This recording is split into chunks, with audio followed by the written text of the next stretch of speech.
नमस्कार दोस्तों, मैं अंकुर उपाध्याय स्वागत करता हूं आप सभी का एक बार फिर से अपनी नई वीडियो में।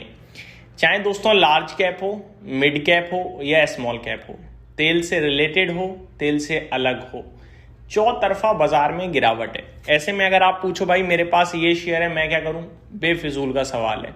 ऐसे में आज पूछो कि भैया टेक्निकली ये स्ट्रांग है या वीक है, बेफिजूल का सवाल है। इस समय ना टेक्निकल्स काम कर रहे हैं, ना सेक्टर काम कर रहे हैं, ना क्षेत्र काम कर रहे हैं, ना लार्ज कैप ना मिड कैप, सबकी धुलाई हो रही है भाई साहब, वन साइडेड। तो आपको इस समय क्या करना है, अपने अच्छे स्टॉक्स पे भरोसा करना है और सिर्फ इंतजार करना है क्रूड ऑयल के साथ कि जैसे ही क्रूड ऑयल में गिरावट शुरू हो उसे एवरेज करना शुरू करो। ये कहानी लंबी नहीं चलेगी दोस्तों, जो कुछ हो रहा है बाजार में। आज दूसरा दिन है, नोट माई वर्ड्स, ये कहानी लंबी नहीं चलेगी। और लंबी से मेरा मतलब है मैक्सिमम 5 दिन। 5 दिन अगर ये बाजार गिर गया तो बहुत बड़ी बात है, अदरवाइज अब एक आध दिन में आपके लिए रिबाउंड आने वाला है, वो भी दमदार तरीके से।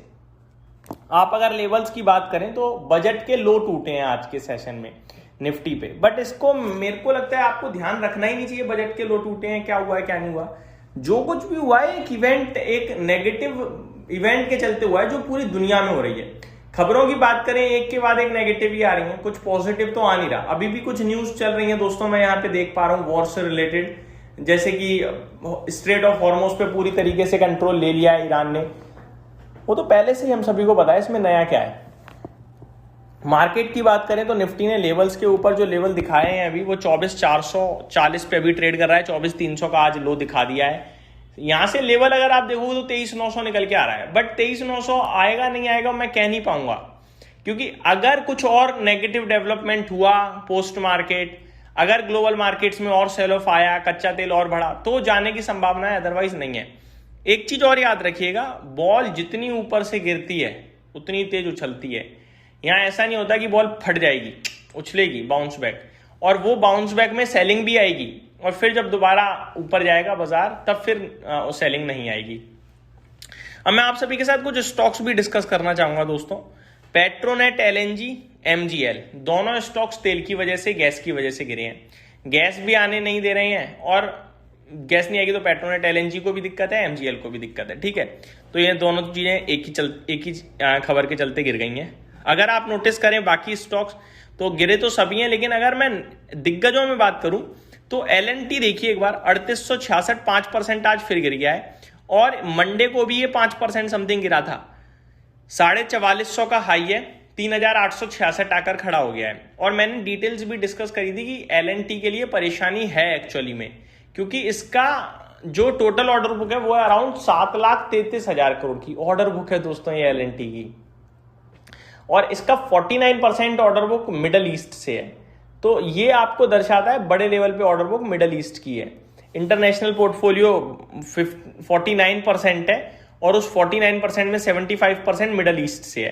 तो ये दर्शा रहा है कि एलएनटी का बड़ा कारोबार इस समय मिडल ईस्ट में जो है वो ट्रबल में है, परेशानी में। लेकिन फिर ये भी तो है, जितना ज्यादा ये गोला बारूद से चीजें खराब हो रही हैं, दोबारा बनने का ऑर्डर आएगा, और एलएनटी की अगर पकड़ अच्छी है तो एलएनटी को डेफिनेटली बड़े ऑर्डर्स मिलेंगे ही मिलेंगे वहां, तो आने वाले समय फिर पॉजिटिव भी होगा। आज मेटल इंडेक्स ने दम तोड़ दिया है। टाटा स्टील 7% क्रैश है, सेल में गिरावट है। टाटा मोटर्स, पैसेंजर व्हीकल्स आज तेजी से गिरता हुआ दिख रहा है। तो कुछ स्टॉक्स ने आज काफी हैवी फॉल दिया है, लेकिन कुछ स्टॉक्स जो ये गिर रहे हैं इनमें अपॉर्चुनिटी भी डेफिनेटली बनेगी ही बनेगी। कुछ और भी अपडेट आते हुए दिख रही हैं।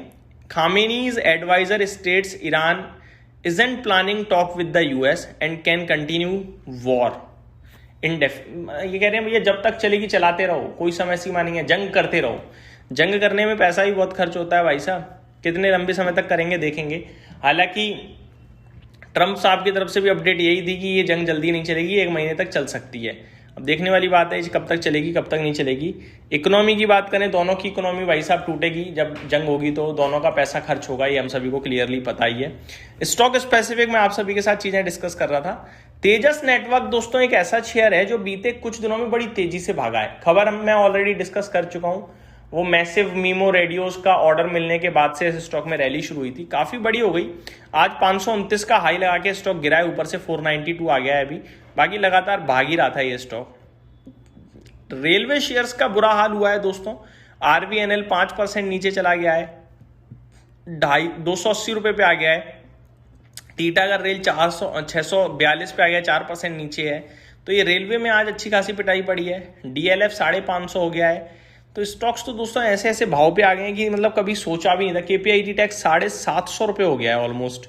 तो ये 750 तो मैं ज़्यादा बोल गया, 725 है, 725, 728। IRCTC 550। तो ये स्टॉक्स ऐसे लास्ट टाइम कब देखे थे पता ही नहीं हमें। और आप खरीदने जाओ तो फिर मन नहीं करेगा खरीदने का, क्योंकि पैसा नहीं बनता। बेचने आप कैसे जा सकते हो इस भाव पे ये स्टॉक्स? तो मेरे हिसाब से तो दोस्तों सोच समझ कर ही काम करें, क्योंकि ये जो भाव है ना ड्रीम लेवल टाइप बन गए हैं। सोचे भी नहीं होंगे किसी ने, देखने की तो दूर की बात ये भाव, और ये भाव स्क्रीन पे आ रहे हैं और आप बेच रहे हो, तो वो बिल्कुल सही डिसीजन नहीं है। ये मेरी तरफ से अपडेट्स थी, उम्मीद करता हूँ डिटेल पसंद आई होंगी। Thank you so much for watching this video. Have a great day guys.